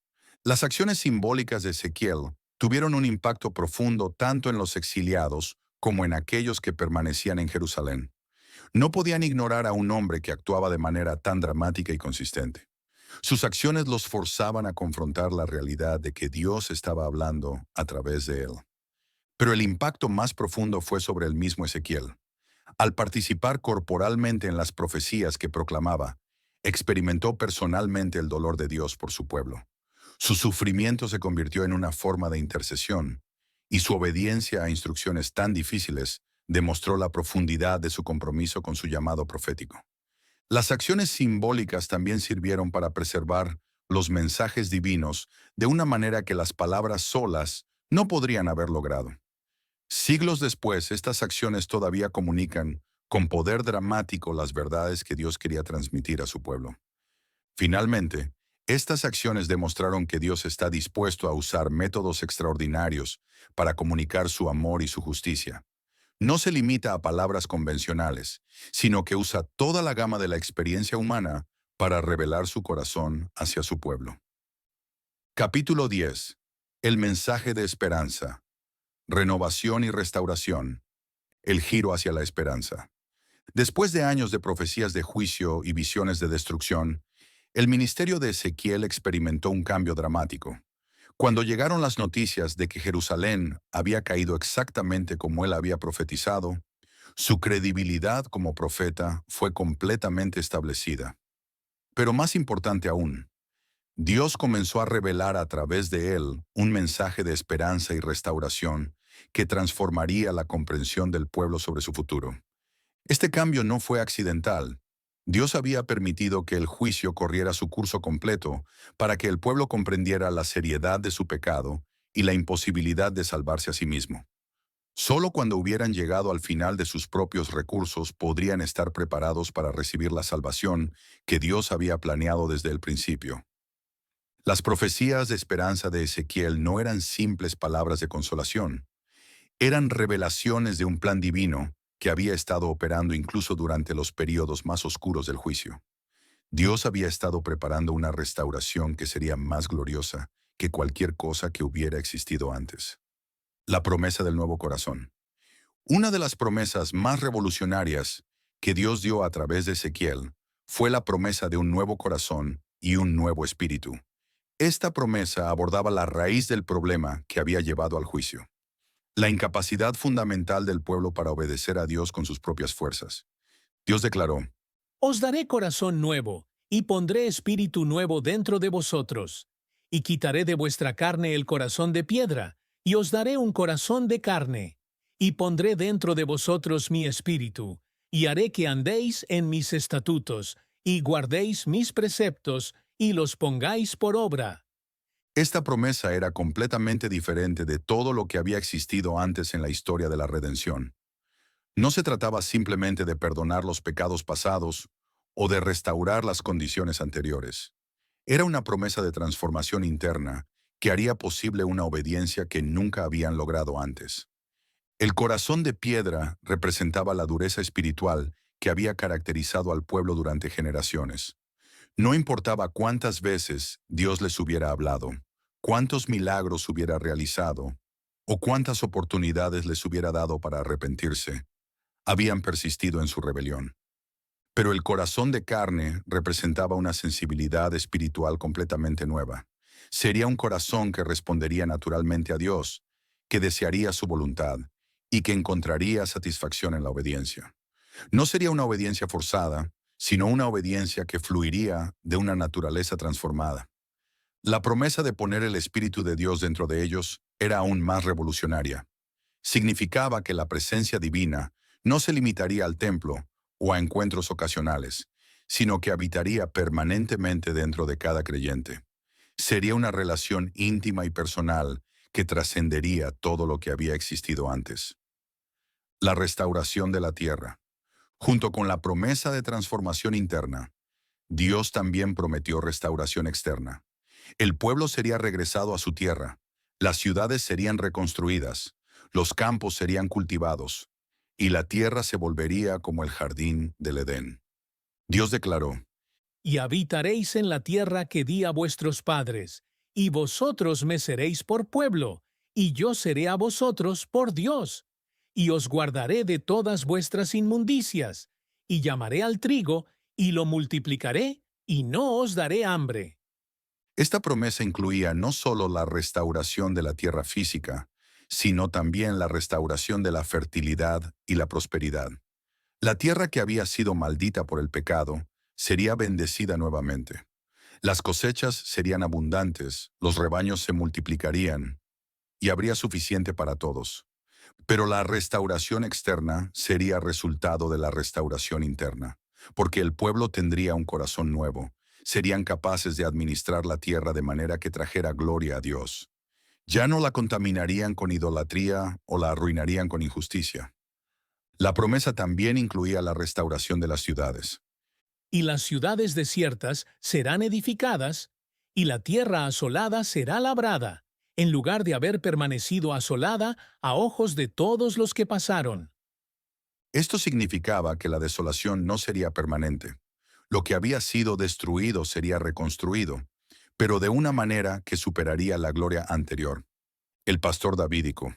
Una de las promesas más esperanzadoras que Dios dio a través de Ezequiel fue la promesa de un pastor davídico que gobernaría a su pueblo con justicia y rectitud. Esta promesa se conectaba con las promesas anteriores que Dios había dado a David sobre su dinastía. Dios declaró: Y levantaré sobre ellas a un pastor, y él las apacentará. A mi siervo David, él las apacentará, y él les será por pastor. Yo Yahvé, les seré por Dios, y mi siervo David príncipe en medio de ellos. Yo Yahvé, he hablado. Esta promesa era enigmática porque David había muerto hacía mucho tiempo. Pero Dios estaba prometiendo que levantaría a alguien de la línea davídica que sería como David en su corazón para Dios y en su dedicación al bienestar del pueblo. Este pastor davídico no sería simplemente un rey político, sino un líder espiritual que guiaría al pueblo en la adoración verdadera y en la obediencia a Dios. Sería alguien que combinaría la autoridad real con el corazón pastoral. La promesa también incluía un pacto de paz que Dios haría con su pueblo. Y haré con ellos pacto de paz, y haré cesar de la tierra las fieras, y habitarán en el desierto con seguridad, y dormirán en los bosques. Este pacto sería diferente de los pactos anteriores, porque estaría basado en la transformación interna que haría posible la obediencia genuina. La unificación de las dos casas.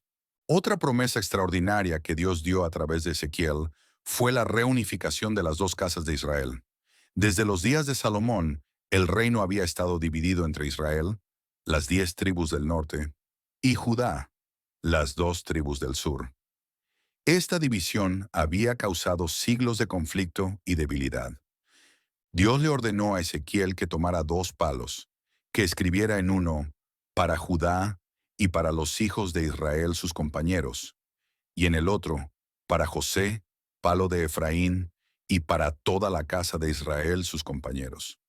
Luego tenía que juntarlos en su mano para que se volvieran uno solo. Esta acción simbólica representaba lo que Dios haría en el futuro. Declararía: He aquí, yo tomo el palo de José que está en la mano de Efraín, y las tribus de Israel sus compañeros, y los pondré con el palo de Judá, y los haré un solo palo, y serán uno en mi mano. Esta unificación no sería simplemente política, sino espiritual. Todas las tribus adorarían al mismo Dios, seguirían al mismo pastor y participarían en las mismas bendiciones. Las divisiones del pasado serían sanadas y el pueblo se convertiría en una nación verdaderamente unida. La promesa incluía también la limpieza de todas las transgresiones que habían causado la división. Y los limpiaré de todas sus transgresiones con que pecaron, y los purificaré, y me serán por pueblo, y yo seré a ellos por Dios. La promesa de multiplicación. Dios también prometió que multiplicaría a su pueblo como el rebaño de ovejas. Esta promesa abordaba el temor de que el pueblo fuera demasiado pequeño para sobrevivir después de las devastaciones del exilio. Dios declaró: Como el rebaño de las ofrendas, como el rebaño de Jerusalén en sus fiestas solemnes, así las ciudades desiertas serán llenas de rebaños de hombres, y sabrán que yo soy Yahvé. Esta imagen del rebaño en las fiestas solemnes evocaba los días de mayor gloria de Israel, cuando multitudes subían a Jerusalén para las celebraciones. Pero la promesa era que esta abundancia se extendería a todas las ciudades, no solo a la capital. La multiplicación no sería solo numérica, sino también cualitativa. El pueblo sería multiplicado en bendición, en prosperidad, en influencia y en testimonio. Se convertirían en una bendición para las naciones, cumpliendo la promesa original hecha a Abraham, el reconocimiento de las naciones. Una promesa particularmente significativa era que las naciones reconocerían la obra de Dios en la restauración de Israel. Esto era importante porque el exilio había sido visto por las naciones como evidencia de que Dios había abandonado a su pueblo. Dios declaró: Y sabrán las naciones que yo Yahvé santifico a Israel, estando mi santuario en medio de ellos para siempre. la restauración de Israel no sería solo para beneficio de Israel, sino para revelar la gloria de Dios a todas las naciones. Esta promesa tenía implicaciones misioneras. Israel restaurado se convertiría en una luz para las naciones, un testimonio del poder transformador de Dios. Las naciones verían lo que Dios había hecho por Israel y serían atraídas a buscar al mismo Dios. La promesa también incluía la vindicación del nombre de Dios.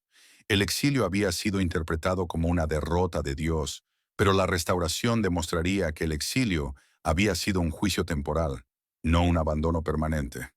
El santuario perpetuo. Finalmente, Dios prometió establecer su santuario en medio de su pueblo para siempre. Esta promesa se conectaba con las visiones del templo que Ezequiel había recibido, pero la extendía más allá de cualquier edificio físico. Dios declaró: Y haré con ellos pacto de paz. Pacto perpetuo será con ellos. Y los estableceré y los multiplicaré. Y pondré mi santuario entre ellos para siempre. Estará en ellos mi tabernáculo, y seré a ellos por Dios, y ellos me serán por pueblo. Esta promesa de un santuario perpetuo significaba que la presencia de Dios ya nunca más se retiraría. A diferencia del templo de Salomón, del cual la gloria había partido, este santuario sería eterno.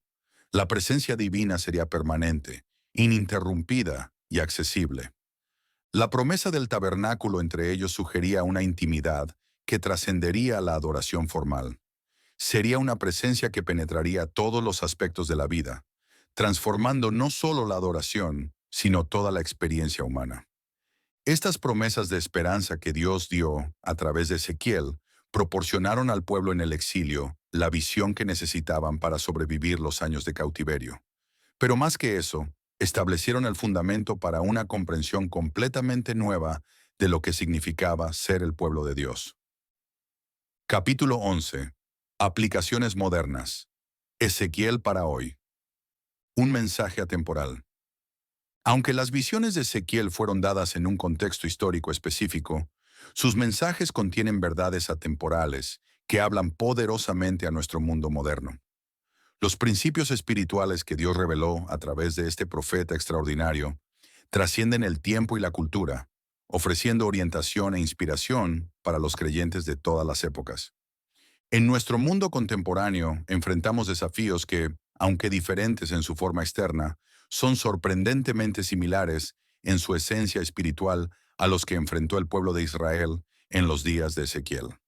La idolatría moderna, la corrupción espiritual, la falsa seguridad y la necesidad de transformación genuina son temas que resuenan tan fuertemente hoy como lo hicieron hace 25 siglos.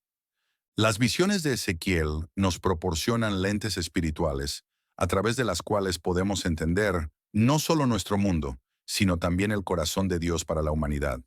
Sus mensajes de juicio nos advierten sobre las consecuencias del pecado, mientras que sus promesas de restauración nos ofrecen esperanza para el futuro. La santidad de Dios en un mundo relativista. Una de las verdades más relevantes que emerge de las visiones de Ezequiel es la santidad absoluta de Dios. En un mundo que ha abrazado el relativismo moral, donde cada persona define su propia verdad, el mensaje de Ezequiel sobre la santidad divina es tanto revolucionario como necesario. Las visiones de la gloria de Dios que Ezequiel recibió revelan que hay estándares absolutos de santidad que no pueden ser negociados o modificados según las preferencias humanas. La gloria divina que llenaba el templo no era simplemente una experiencia emocional, sino una revelación de la naturaleza perfecta de Dios que demanda una respuesta apropiada. En nuestro contexto moderno, esto significa que no podemos redefinir a Dios según nuestras propias preferencias o moldear su carácter según nuestras conveniencias. La santidad de Dios permanece como el estándar por el cual toda moral, toda conducta y toda vida debe ser medida. Al mismo tiempo, la visión de Ezequiel del regreso de la gloria divina nos recuerda que la santidad de Dios no es una barrera para la relación, sino el fundamento sobre el cual puede construirse una relación genuina y duradera. Cuando nos alineamos con la santidad divina, experimentamos la plenitud de la presencia de Dios, la realidad del juicio divino. Las visiones de juicio de Ezequiel son particularmente relevantes en una época que ha perdido el concepto del juicio divino. Muchos en nuestro mundo moderno han adoptado una visión de Dios que enfatiza solo su amor mientras ignora su justicia. Pero las visiones de Ezequiel nos recuerdan que el amor de Dios y su justicia no pueden ser separados. El juicio que Ezequiel presenció no era el resultado de un Dios vengativo, sino la consecuencia inevitable de la rebelión persistente contra un Dios amoroso. Dios había enviado profeta tras profeta, había dado oportunidad tras oportunidad para el arrepentimiento, pero el pueblo había endurecido su corazón contra su amor. En nuestro contexto moderno, esto significa que las acciones tienen consecuencias, tanto a nivel individual como colectivo. Los principios que Dios estableció para el bienestar humano no pueden ser violados impunemente. Cuando las sociedades abrazan la inmoralidad, la injusticia y la rebelión contra Dios, experimentan las consecuencias naturales de sus decisiones. Pero las visiones de Ezequiel también nos recuerdan que el juicio divino no es el final de la historia. Incluso en medio del juicio, Dios preserva un remanente y prepara el camino para la restauración. El juicio es correctivo, no simplemente punitivo. La necesidad de transformación interna. Quizás ningún aspecto de las visiones de Ezequiel sea más relevante para nuestro tiempo que su énfasis en la necesidad de transformación interna. La promesa del nuevo corazón y el nuevo espíritu habla directamente a la condición humana universal. En nuestro mundo moderno, hemos intentado resolver los problemas humanos a través de la educación, la tecnología, la política y los sistemas sociales. Pero las visiones de Ezequiel nos recuerdan que los problemas más profundos de la humanidad son espirituales y requieren soluciones espirituales. La promesa de Dios de quitar el corazón de piedra y dar un corazón de carne es relevante para cada persona que ha experimentado la dureza espiritual, la insensibilidad moral o la incapacidad para responder apropiadamente a Dios. Es una promesa de que la transformación genuina es posible. La promesa de poner el Espíritu de Dios dentro de nosotros es relevante para cada persona que ha luchado con la brecha entre lo que sabe que debería hacer y lo que realmente hace. Es una promesa de poder sobrenatural para vivir de manera que agrade a Dios. El llamado al liderazgo profético. El ejemplo de Ezequiel como profeta es particularmente relevante para los líderes espirituales de nuestro tiempo. Su fidelidad en proclamar mensajes difíciles, su disposición a sufrir por la verdad y su compromiso con la palabra de Dios sin importar las consecuencias personales, proporcionan un modelo para el liderazgo auténtico. En nuestro contexto moderno, necesitamos líderes que, como Ezequiel, estén dispuestos a confrontar el pecado, a llamar al arrepentimiento y a proclamar tanto el juicio como la esperanza. Necesitamos líderes que no diluyan el mensaje divino para hacerlo más aceptable culturalmente. El ejemplo de Ezequiel también nos recuerda que el liderazgo profético a menudo requiere sacrificio personal. Su disposición a realizar acciones simbólicas que lo hacían parecer extraño, su aceptación de la pérdida personal como parte de su ministerio y su perseverancia a pesar de la resistencia del pueblo, nos desafían a considerar el costo del liderazgo auténtico. Al mismo tiempo, el ejemplo de Ezequiel nos recuerda que el liderazgo profético no es solo confrontación, sino también consolación. Después de los mensajes de juicio vinieron las promesas de restauración. El líder profético debe estar equilibrado, proclamando tanto la verdad que duele como la esperanza que sana. La esperanza de restauración. Las visiones de restauración de Ezequiel ofrecen esperanza poderosa para nuestro mundo quebrantado. La visión del valle de huesos secos es particularmente relevante para situaciones que parecen sin esperanza, relaciones que parecen muertas y sueños que parecen destruidos. En nuestro contexto moderno, muchas personas se sienten como huesos secos, sin vida, sin esperanza, sin propósito. Pero la visión de Ezequiel nos recuerda que Dios se especializa en resucitar lo que está muerto, en restaurar lo que está roto y en dar esperanza donde no la hay. La promesa de un nuevo corazón y un nuevo espíritu es relevante para cualquier persona que se sienta atrapada en patrones destructivos, que luche con adicciones o que sienta que es imposible cambiar. Es una promesa de que Dios puede transformar incluso las situaciones más desesperantes. Las visiones del templo restaurado y del río de vida son relevantes para comunidades que han sido devastadas por el pecado, la división o la tragedia. Nos recuerdan que Dios puede reconstruir lo que ha sido destruido y puede hacer que fluya vida nueva donde antes había muerte. La importancia de la adoración genuina. Las visiones de Ezequiel sobre la adoración falsa en el templo y la adoración verdadera en el templo restaurado son extremadamente relevantes para nuestro tiempo. En una época donde la adoración a menudo se ha vuelto superficial o centrada en la experiencia humana más que en la gloria de Dios, necesitamos redescubrir lo que significa adorar en espíritu y en verdad. Las abominaciones que Ezequiel vio en el templo nos advierten sobre los peligros de mezclar la adoración verdadera con prácticas que no honran a Dios. En nuestro contexto moderno, esto puede manifestarse como la incorporación de elementos seculares en la adoración, el énfasis en el entretenimiento sobre la reverencia, o la adaptación del mensaje divino para satisfacer las preferencias humanas. Al mismo tiempo, las visiones del templo restaurado nos recuerdan que Dios desea habitar en medio de su pueblo. La adoración genuina no es solo una actividad que realizamos, sino una vida que vivimos en la presencia constante de Dios. La responsabilidad social y la justicia. Las profecías de Ezequiel sobre la justicia social y la responsabilidad moral son altamente relevantes para nuestro mundo moderno. Sus mensajes sobre el cuidado de los pobres, la protección de los vulnerables y la responsabilidad de los líderes hablan directamente a las cuestiones sociales contemporáneas. En nuestro contexto moderno, las palabras de Ezequiel sobre la responsabilidad individual y colectiva nos recuerdan que no podemos separar la espiritualidad de la justicia social. La verdadera espiritualidad debe manifestarse en preocupación por el bienestar de otros, especialmente de los más vulnerables. Las profecías de Ezequiel sobre el juicio de las naciones que oprimían a Israel son relevantes para nuestro entendimiento de la justicia internacional.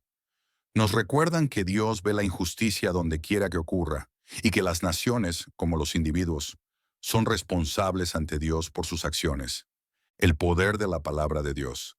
La experiencia de Ezequiel de consumir literalmente la palabra de Dios nos recuerda la importancia de internalizar completamente las Escrituras.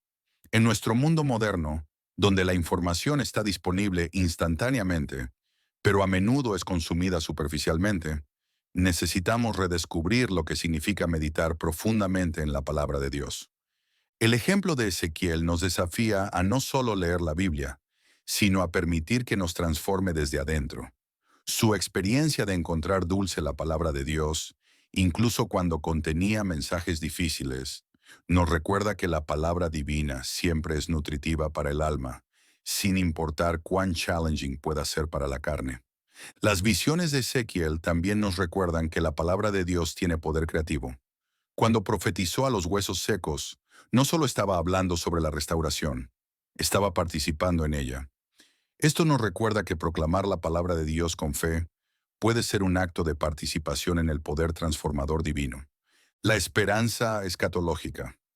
Finalmente, las visiones de Ezequiel sobre el futuro glorioso proporcionan esperanza escatológica para nuestro mundo. Sus visiones del templo celestial, del río de vida y de la presencia permanente de Dios nos recuerdan que la historia humana tiene un destino glorioso. En nuestro contexto moderno, donde a menudo nos sentimos abrumados por las noticias negativas y las tendencias preocupantes, las visiones de Ezequiel nos recuerdan que Dios tiene el control último de la historia. Su plan de restauración se cumplirá, su justicia prevalecerá y su amor triunfará. Las promesas de Ezequiel sobre la reunificación del pueblo de Dios, la restauración de la adoración verdadera y el establecimiento del reino eterno nos proporcionan esperanza para el futuro. Nos recuerdan que no importa cuán oscura pueda parecer la situación presente, Dios está preparando un futuro que superará nuestras expectativas más altas. En conclusión, las visiones extraordinarias de Ezequiel no son simplemente reliquias históricas, sino revelaciones vivas que continúan hablando a nuestro mundo. Nos desafían a buscar la santidad, nos advierten sobre las consecuencias del pecado, nos ofrecen esperanza para la transformación y nos inspiran a vivir con una perspectiva eterna. Son verdaderamente visiones para todas las épocas, tan relevantes hoy como lo fueron hace 25 siglos. Conclusión: el legado eterno de Ezequiel, un profeta para las edades. Mientras llegamos al final de nuestro viaje épico a través de las visiones más extraordinarias que jamás haya recibido un ser humano, es importante reflexionar sobre el legado perdurable de Ezequiel y el impacto transformador de sus revelaciones.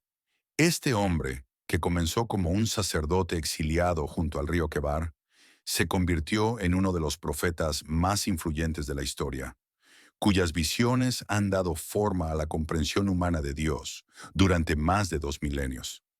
Ezequiel nos ha llevado en un viaje que comenzó en las profundidades más oscuras del juicio divino y terminó en las alturas más gloriosas de la restauración prometida. Hemos presenciado junto a él la partida de la gloria divina del templo, hemos caminado con él a través del valle de huesos secos, y hemos contemplado junto a él las visiones del templo celestial, donde la gloria de Dios habitará para siempre. Este viaje no ha sido simplemente una exploración histórica o teológica. Ha sido una revelación del corazón de Dios para la humanidad, una ventana hacia realidades espirituales que trascienden el tiempo y el espacio, y una invitación a participar en el plan divino de restauración que se extiende desde la eternidad pasada hasta la eternidad futura. Las lecciones imperecederas. Las visiones de Ezequiel nos han enseñado verdades que permanecen tan relevantes hoy como lo fueron en el siglo VI a.C. Hemos aprendido que la santidad de Dios no es opcional, sino fundamental para cualquier relación genuina con Él. Hemos descubierto que el juicio divino no es venganza, sino la expresión de un amor que no puede tolerar lo que destruye a sus hijos. Hemos visto que la transformación genuina debe comenzar en el corazón, porque todos los cambios externos son temporales si no están respaldados por una revolución interna. Hemos aprendido que Dios se especializa en restaurar lo que parece perdido para siempre, en dar vida a lo que está muerto y en crear esperanza donde no la hay. Hemos descubierto que la presencia de Dios no es un lujo espiritual, sino una necesidad fundamental para la vida abundante. Hemos aprendido que la palabra de Dios tiene poder creativo que puede transformar realidades que parecen inmutables. Y hemos visto que el plan de Dios para la humanidad es más glorioso de lo que podemos imaginar. El impacto transformador. Las visiones de Ezequiel han transformado no solo la comprensión individual de Dios, sino también el curso de la historia humana. Sus revelaciones sobre la naturaleza de Dios, la realidad del pecado, la necesidad de transformación y la esperanza de restauración han influido en siglos de pensamiento teológico, han inspirado incontables obras de arte y literatura, y han proporcionado esperanza a millones de personas en sus momentos más oscuros. En momentos de crisis nacional, las visiones de Ezequiel han recordado a las naciones que Dios sigue siendo soberano sobre la historia. En tiempos de desesperanza personal, sus promesas de restauración han ofrecido esperanza cuando no había ninguna otra fuente de consolación. En épocas de confusión espiritual, sus revelaciones de la santidad divina han proporcionado claridad y dirección. Los reformadores, los revivalistas, los misioneros y los líderes espirituales de todas las épocas han encontrado en las visiones de Ezequiel tanto el desafío como el aliento que necesitaban para perseverar en su llamado. Sus mensajes han consolado a los afligidos y han afligido a los cómodos. Han humillado a los orgullosos y han levantado a los quebrantados. La relevancia contemporánea. En nuestro mundo moderno, las visiones de Ezequiel continúan siendo extraordinariamente relevantes. Vivimos en una época de cambio acelerado, de incertidumbre global, de crisis espiritual y de búsqueda desesperada de significado. En medio de este contexto, las revelaciones de Ezequiel ofrecen perspectivas que trascienden las circunstancias temporales. Sus visiones nos recuerdan que hay realidades espirituales que son más fundamentales que las circunstancias físicas. Nos desafían a buscar transformación interna en lugar de simplemente cambios externos. Nos ofrecen esperanza basada en las promesas de Dios en lugar de en las probabilidades humanas. En una época de relativismo moral, las visiones de Ezequiel nos recuerdan que hay estándares absolutos de santidad. En una época de materialismo, nos recuerdan que las realidades espirituales son más importantes que las posesiones físicas. En una época de desesperanza, nos recuerdan que Dios especializa en restaurar lo que parece perdido para siempre. La invitación continua. Las visiones de Ezequiel no son simplemente relatos históricos para ser admirados desde la distancia. Son invitaciones continuas a participar en las realidades espirituales que revelan. Nos invitan a buscar nuestra propia experiencia de la gloria divina, a permitir que Dios transforme nuestros corazones de piedra en corazones de carne, y a participar en su plan de restauración para el mundo.